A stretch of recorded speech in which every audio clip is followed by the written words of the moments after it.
ಎಲ್ಲರಿಗೂ ನಮಸ್ಕಾರ ರೀ. ಹೆಂಗದಿರಿ? ನಾನು ಶ್ವೇತಾ. ಜಗತ್ನ್ಯಾಗ ನಡೆದಿರೋ ಸುದ್ದಿನ ನಮ್ಮ ಉತ್ತರ ಕರ್ನಾಟಕ ಭಾಷಾದಾಗ ಹೇಳಿಕ್ ಬಂದಿನಿ. ಮಸ್ತ್ ಚಾ ಕುಡ್ಕೋತ ಖಡಕ್ ಮಿರ್ಚಿ ಮಂಡಕ್ಕಿ ನೋಡಿ ಸುಮ್ ಕುಂದ್ರಬೇಡ್ರಿ. ಮತ್ತ ನಮ್ಮೆಲ್ಲಾ ವಿಡಿಯೋಸ್ಗಳನ್ನ ಲೈಕ್ ಮಾಡ್ರಿ. ನಿಮ್ಗೇನ್ ಅನಿಸ್ತದ ಕಮೆಂಟ್ ಮಾಡ್ರಿ.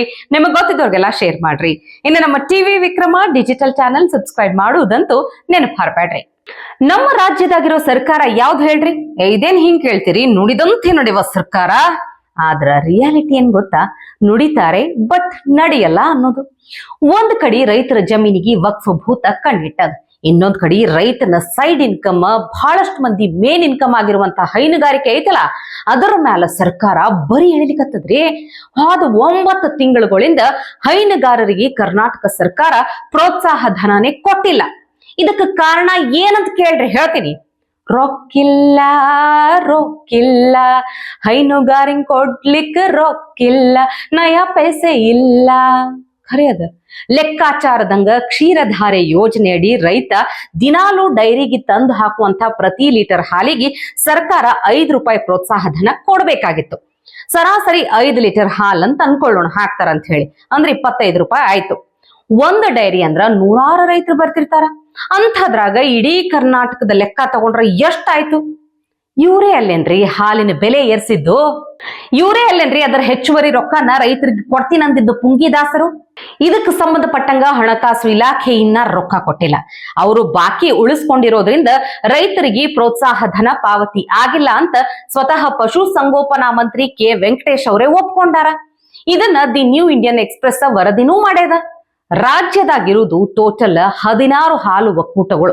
ಸರಾಸರಿಯಾಗಿ ಹೇಳಬೇಕು ಅಂತಂದ್ರ ಪ್ರತಿದಿನ ದಿನಕ್ಕ 1 ಕೋಟಿ ಲೀಟರ್ ಹಾಲನ್ನ ಸಂಗ್ರಹ ಮಾಡ್ತಾರಂತ. ಹೈನುಗಾರಿಕೆದಾಗ ಕರ್ನಾಟಕನ ಚಲೋ ಸ್ಥಿತಿನಾಗ ಇಡೋದ್ರಾಗ ನಮ್ಮ ರೈತರ ಶ್ರಮ ಬಹಳ ಅದರಿ. ಆದ್ರ ರೈತರಿಗೆ ಅಯ್ಯೋ ಅನಿಸುವಂತ ಕಾಂಗ್ರೆಸ್ ಅಧಿಕಾರದಾಗ ಇರುವುದಕ್ಕ ಇಂಥ ಪರಿ ಸಂಕಷ್ಟ ತ್ರಾಸ ಎದುರಾಗ್ಯದ. ಪ್ರತಿ ಲೀಟರ್ 2 ರೂಪಾಯಿ ನಂಗ ಹೈನುಗಾರಿಕೆ ಪ್ರೋತ್ಸಾಹ ಧನ ಕೊಡ್ಬೇಕಂತ ಹೇಳಿ ಯೋಜನೆ ಇತ್ತು. 2008ರಾಗ ಆರಂಭ ಮಾಡಿದ್ರು. 2016ರಾಗ ಲೀಟರಿಗೆ 4 ರೂಪಾಯಿ ಏರಿಕೆಯಾಗಿತ್ತು. 2016ರಾಗ 5 ರೂಪಾಯಿ ಹೆಚ್ಚಿಸಲಾಗಿತ್ತು. ಆದ್ರೆ ಎಲೆಕ್ಷನ್ ಗೆಲ್ಲೂ ಸಲುವಾಗಿ ಸಿದ್ದರಾಮಯ್ಯ ಸರ್ಕಾರ ಶುರುನಾಗ ಎಂಥ ಕಾಗಿ ಹಾರಿಸಿದ್ರು ಗೊತ್ತಾ? ಲೀಟರಿಗೆ 6 ರೂಪಾಯಿ ಕೊಡ್ತೀವಿ ಅಂತ ಹೇಳ್ಬಿಟ್ರು. 2023 ವಿಧಾನಸಭಾ ಚುನಾವಣೆಕಿನ ಮೊದಲ ಕಾಂಗ್ರೆಸ್ ಅಧಿಕಾರಕ್ಕೆ ಬಂದ್ರ ಹಾಲಿನ ಪ್ರೋತ್ಸಾಹ ಧನನ ಪ್ರತಿ ಲೀಟರ್ಗೆ 6 ರೂಪಾಯಿ ಹೆಚ್ಚಿಸ್ತೀವಿ ಅಂತ ಸಿದ್ದರಾಮಯ್ಯ ಭರೋಸಾ ಕೊಟ್ಬಿಟ್ರು. ಈಗ ಗ್ರಾಹಕರಿಗೆ ಬರೆ, ರೈತನಿಗೆ ಹೊರೆ ಅನ್ನುವಂಥ ಗ್ಯಾರಂಟಿ ಸ್ಕೀಮ್ ತಂದಿಟ್ಬಿಟ್ಟಾರ. ರೈತರಿಗೆ ಪ್ರೋತ್ಸಾಹ ಧನ ಅನ್ನೋದು ಒಂಥರ ಮರೀಚಿಕೆ ಆದಂಗಾಗೈತೆ. ಈಗ ಯಾವ ರೈತ ಮುಖಂಡರು ಸಹಿತ ಸೌಂಡ್ ಮಾಡಾಕತ್ತಿಲ್ಲ. ಯಾಕಂದ್ರ ಬಹಳಷ್ಟು ಮಂದಿ ಬಾಯಿಗೆ ಕರೆನ್ಸಿ ಹಾಕಿ ಮುಚ್ಚಿಸ್ಬಿಟ್ಟಾರ. ಸದ್ಯಕ್ಕ ಪ್ರತಿ ಲೀಟರ್ ಹಾಲಿಗೆ 1 ರೂಪಾಯಿ ಕಡಿಮೆ ಕೊಡ್ಲಿಕ್ಕತ್ತಾರಂತ. ರಾಜ್ಯದಾಗ ಸುಮಾರು 38 ಲಕ್ಷ ಹೈನುಗಾರರದಾರ. ಅದರಾಗ 90% ಕಿನ ಜಾಸ್ತಿ ಹೆಣ್ಮಕ್ಳೇ ಅದಾರ. ಕಾಂಗ್ರೆಸ್ ನಾಯಕರು ಬಾಯಿ ಬಿಟ್ರ ಸಾಕು ಮಹಿಳಾ ಸಬಲೀಕರಣದ ಬಗ್ಗೆ ಮಾತಾಡ್ತಾರ. ಆದ್ರ ಅವರಿಗೆ ಪ್ರೋತ್ಸಾಹ ಧನ ಕೊಡ್ಬೇಕಾಗಿದ್ದಂತ ಇವ್ರು ಕೈ ಎತ್ತುದು ಹೆಂಗ ಅನ್ನೋದನ್ನ ತೋರಿಸ್ಲಿಕ್ಕತ್ತಾರ. ಮಾಡ್ರಿ ಎಂಜಾಯ್ ಮಾಡ್ರಿ. ಅದ್ರಾಗೂ ಅಕಸ್ಮಾತ್ ಏನರಿ ಅಪರೂಪಕ್ಕ ಲಕ್ಷ್ಮಿ ಅಕ್ಕ 2,000 ರೂಪಾಯಿ ಹಾಕದ್ರ ಅದನ್ನ ಇಸ್ಕೊಂಡು ಎಂಜಾಯ್ ಮಾಡ್ರ ಅಂತ ಹೇಳ್ತೀನಿ ನೋಡ್ರಿ. ಈ ಸಿದ್ದು ಸರ್ಕಾರದಾಗ ಎಂತೆಂತ ಅನಾಹುತ ಪ್ರತಿಭೆಗಳು ಅದಾವಂತಂದ್ರ ಸಮಾಜ ಕಲ್ಯಾಣ ಇಲಾಖೆಯನ್ನ ಹೆಚ್ಚಿಸಿ ಮಹದೇವಪ್ಪ ಅನ್ನೋ ಪ್ರತಿಭೆಗೆ ಕೊಟ್ಟಾರ. ಇವ್ರ ಹೆಂಗಂದ್ರ ಒಂಥರ ಈ ಕುಂಭಕರ್ಣ ಇದ್ದಂಗ ನೋಡ್ರಿ. ಹಂಗೇರಿ ಎಲ್ಲರೇ ಅಕಸ್ಮಾತ್ ಈ ಮೇಲ್ಜಾತಿ ಕೀಳ್ಜಾತಿ ವಿಚಾರ ಅಂತ ಬಂದ್ರ ಅಷ್ಟೇ ಇವ್ರು ಆಕ್ಟಿವ್ ಆಗಿರೋದು. ಇಲ್ಲ ಅಂದ್ರ ಅವ್ರ ಅದಾರೋ ಇಲ್ಲೋ, ಅವ್ರೇನ್ ಕಿಡ್ನಾಪ್ ಆಗ್ಯಾರೋ ಏನೋ, ಹಣಿಕೆ ಹಾಕಿ ಹುಡುಕ್ಯಾಡ್ಬೇಕಂತ ಡೌಟ್ ಬರ್ತದ. ನಿನ್ನೆ ಒಂದು ಪೋಸ್ಟ್ ಹಾಕಿದ್ರು. ಏನಂತ? ಸಂಗೀತ ಮಾಂತ್ರಿಕ ಹಾಲಿ ರಾಜ್ಯಸಭಾ ಸದಸ್ಯರಾದ ಇಳೆಯರಾಜ ಅವರನ್ನ ತಮಿಳುನಾಡಿನ ದೇವಸ್ಥಾನವೊಂದರಲ್ಲಿ ಪ್ರವೇಶ ಮಾಡಲು ನಿರಾಕರಿಸಿದ ಘಟನೆಯು ನಿಜಕ್ಕೂ ಅವಮಾನಕರ ಸಂಗತಿಯಾಗಿದ್ದು, ಸಮಾಜದಲ್ಲಿ ಜಾತಿ ತಾರತಮ್ಯ ಮತ್ತು ಅಸ್ಪೃಶ್ಯತೆಯು ಇನ್ನೂ ಜೀವಂತವಾಗಿದೆ ಎಂಬುದನ್ನು ಸಾರಿ ಹೇಳುತ್ತಿದೆ. ಸಂಗೀತ ಕ್ಷೇತ್ರದಲ್ಲಿ ಸಾಧನೆ ಮಾಡಿ ರಾಷ್ಟ್ರ ಮಟ್ಟದಲ್ಲಿ ಖ್ಯಾತಿ ಗಳಿಸಿದವರ ಸ್ಥಿತಿಯೇ ಹೀಗಿದ್ದರೆ ಸಾಮಾನ್ಯರಾಗಿ ಜೀವಿಸುತ್ತಿರುವ ಪರಿಶಿಷ್ಟ ಸಮುದಾಯಗಳ ಪರಿಸ್ಥಿತಿ ಏನಾಗಿರಬೇಕು ಎಂಬುದನ್ನು ನಾವೆಲ್ಲರೂ ಅರ್ಥ ಮಾಡಿಕೊಳ್ಳಬೇಕು. ಇಷ್ಟೊಂದು ಬರೆದು ಪೋಸ್ಟ್ ಮಾಡ್ಯಾರ. ಆದ್ರ ಇದೊಂದು ಹಸಿ ಸುಳ್ಳು. ತಮಗ ಮಾತಾಡ್ಲಿಕ್ಕ ಏನೂ ಇಲ್ಲ, ಏನೂ ಸಿಗಲಾಗ್ಯದಂತ ಅನಿಸ್ದಾಗ ದೊಡ್ಡ ಸಾಧಕರೊಬ್ಬರ ಹೆಸರನ್ನ ತಂದು ಬಿಡುದು, ಅದ್ರಾಗ ಜಾತಿನ ಹಂಗ ತುರುಕು ಬಿಡುದು. ತಾವು ದಲಿತ ಪರ ಅಂತ ಹೇಳಿ ಶೋ ಆಫ್ ಕೊಡೋದು. ಇದೇ ಆಗಿದೆ ಈ ಮನುಷ್ಯನ ಬದುಕು. ಇಳೆಯರಾಜಾಗ HC ಮಹದೇವಪ್ಪ ಕಾಲ್ ಮಾಡಿ ಸಮಾಧಾನ ಮಾಡ್ಲಿಕ್ಕೆ ನೋಡಿದ್ರು ಅನ್ನೋ ಸುದ್ದಿ ಕಿವಿಗೆ ಬಂತು. ಆದ್ರೆ ನೋಡ್ರಿ, ಅತ್ಯಂತ ತಾಳ್ಮೆಯಿಂದಿರುವಂತ ಇಳೆಯರಾಜ ಅವರು HC ಮಹದೇವಪ್ಪನವರಿಗೆ ಉಗಿದು ಉಪ್ಪಿನಕಾಯಿ ಹಾಕ್ಯಾರಂತನೂ ಗೊತ್ತಾಗ್ಯದ. ಇದು ಎಷ್ಟು ಖರೆ ಅನ್ನೋದು ಸುಳ್ಳು ಅನ್ನೋದು ನನಗ್ ಗೊತ್ತಿಲ್ರಪ್ಪ. ಆದ್ರ ಕಪಾಳಕ್ಕ ಹೊಡೆದಂಗ ಇಳೆಯರಾಜ ಒಂದು ಪೋಸ್ಟೇ ಹಾಕಿಬಿಟ್ಟಾರ. ಕೆಲವರು ನನ್ನ ಬಗ್ಗೆ ಸುಳ್ಳು ವದಂತಿ ಹಬ್ಬಿಸ್ತಾ ಇದ್ದಾರೆ ಅಂತ ಡೀಟೇಲ್ ಆಗಿ ಬರೆದು ಬಿಟ್ಟಾರ. ಸಿದ್ದರಾಮಯ್ಯ ಈಗ ಎಲ್ಲಿದ್ರು ವೇದಿಕೆ ಮೇಲೆ ಬರಬೇಕು. ಪ್ರತಿ ಜಿಲ್ಲೆದಾಗೂ ಫ್ಯಾಕ್ಟ್ ಚೆಕ್ ಘಟಕ ಮಾಡ್ತೀನಿ, ಫೇಕ್ ನ್ಯೂಸ್ ಹರಡೋರಿಗೆ ಕಠಿಣ ಕ್ರಮ ಅಂದಿದ್ರಲ್ಲ ನಿಮ್ ಮಂತ್ರಿ ಸಾರಿ HC ಮಹದೇವಪ್ಪನವರು, ಪ್ರಿಂಟಿಂಗ್ ಮಿಸ್ಟೇಕ್ ಆಗಿದ್ರೆ ಅವ್ರ ಮೇಲೆ ಏನ್ ಕ್ರಮ ತಗೋತೀರಿ? ಸಮಾಜದಾಗ ಮರೆ ಆಗ್ಲಿಕ್ಕತ್ತಿರುವಂತ ಮೇಲು ಕೀಳು ಇದನ್ನ ಇನ್ನ ಜೀವಂತವಾಗಿ ಇಡಬೇಕು ಅನ್ನೋದು ಅವ್ರ ಬರಹದಾಗ ಕಾಣ್ಲಿಕ್ಕತ್ತದ. ಹಂಗಂತ ಅವ್ರೇನು ಜಾತಿವಾದಿ ಅಲ್ಲೇನು?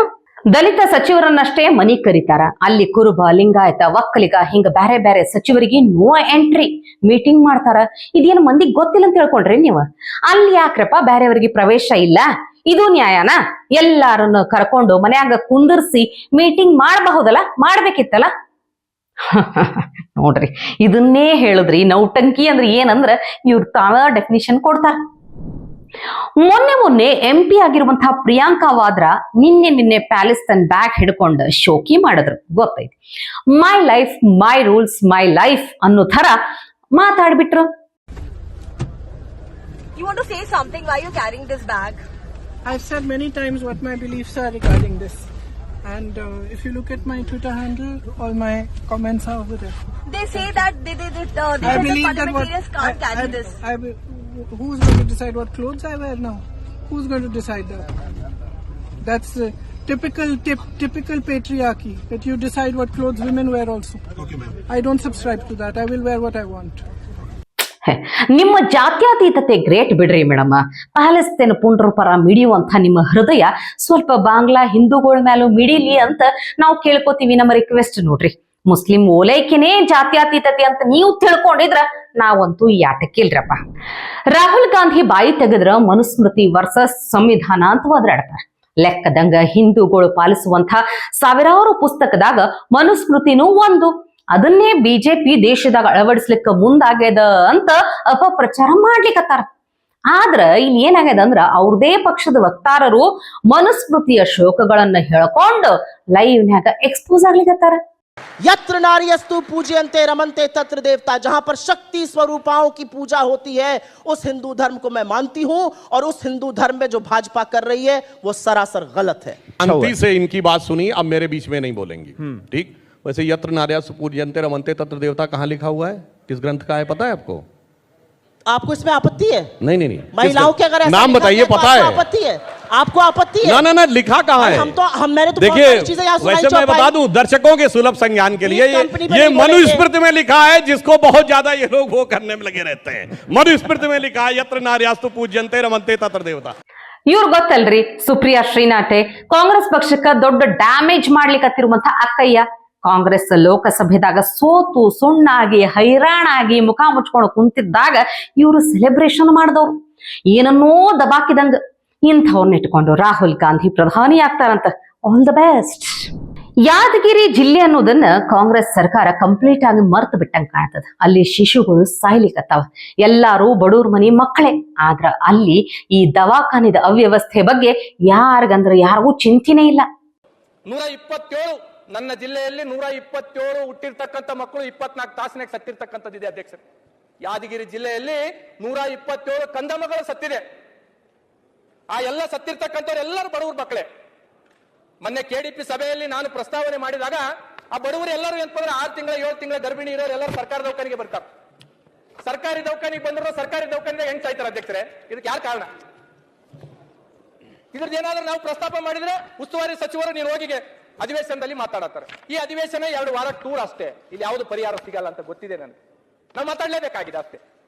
ಮಾತಾಡಿಲ್ಲ ಅಂತಂದ್ರೆ ಕ್ಷೇತ್ರದ ಜನ ಉತ್ತರ ಕರ್ನಾಟಕದ ಬಗ್ಗೆ ನೀನು ಮಾತಾಡ್ಲಿಲ್ಲಪ್ಪ ಅಂತ ತಿಳ್ಕೊಂಡು ನಮಗೆ ಕೇಳ್ತಾರ. 127 ಜನ ಕಂದಮಗಳು ಸತ್ತಿದೆ ಯಾದಗಿರಿ ಜಿಲ್ಲೆಯಲ್ಲಿ ಅಧ್ಯಕ್ಷರೇ.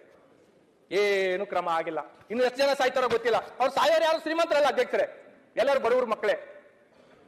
ಹಾಗಾಗಿ ಅಧ್ಯಕ್ಷರೇ, ನಾನು ಕೇಳಿದ್ರ ನಾ ಬೇಕಾದ್ರ ರಾಜೀನಾಮೆ ಕೊಡ್ತೀನಿ ಅಂತ ಗುಂಡೂರಾವ್ ಅವ್ರು ಹೇಳ್ತಾರ.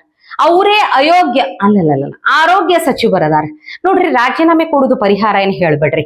ಮಂದಿ ಭಿಕ್ಷೆಯಿಂದ ಆರಿಸಿ ಬಂದಿರ್ತೀರಿ, ಮಂದಿ ಸಲುವಾಗಿ ಕೆಲಸ ಮಾಡ್ರಿ ಅಂತಂದ್ರ ಕೆಲಸ ಮಾಡೋದ್ ಬಿಟ್ಟು ಮನಿಗ್ ಹೋಗ್ತೀನಿ ಅಂತಾರ. ಹೆಂಗಿದು ಅಂತೀನಿ. ಇವತ್ತಿಗೆ ಸುದ್ದಿ ಸಾಕಲ್ಲ, ನಾಳೆ ಇಂಥವೇ ಮತ್ತೊಂದಷ್ಟು ಸುದ್ದಿ ತರ್ತೀನಿ. ಚಾ ಇಟ್ಕೊಂಡು ಮಿರ್ಚಿ ಮಂಡಕ್ಕಿ ನೋಡ್ಲಿಕ್ಕೆ ಕಾಯ್ಕೊಂಡಿರಿ. ಟಿವಿ ವಿಕ್ರಮ, ದೇಶ ನಿಮ್ಮ ಕೈಯಲ್ಲಿ. ಈ ಕಾರ್ಯಕ್ರಮ ನಿಮಗೆ ಇಷ್ಟ ಆಗಿದ್ದಲ್ಲಿ ಲೈಕ್, ಶೇರ್ ಹಾಗೂ ಕಮೆಂಟ್ ಮಾಡಿ. ಟಿವಿ ವಿಕ್ರಮದ ಕಾರ್ಯಕ್ರಮಗಳನ್ನು ನಿರಂತರವಾಗಿ ವೀಕ್ಷಿಸಲು ಸಬ್ಸ್ಕ್ರೈಬ್ ಮಾಡಿ, ಬೆಲ್ ಐಕನ್ ಒತ್ತಿ.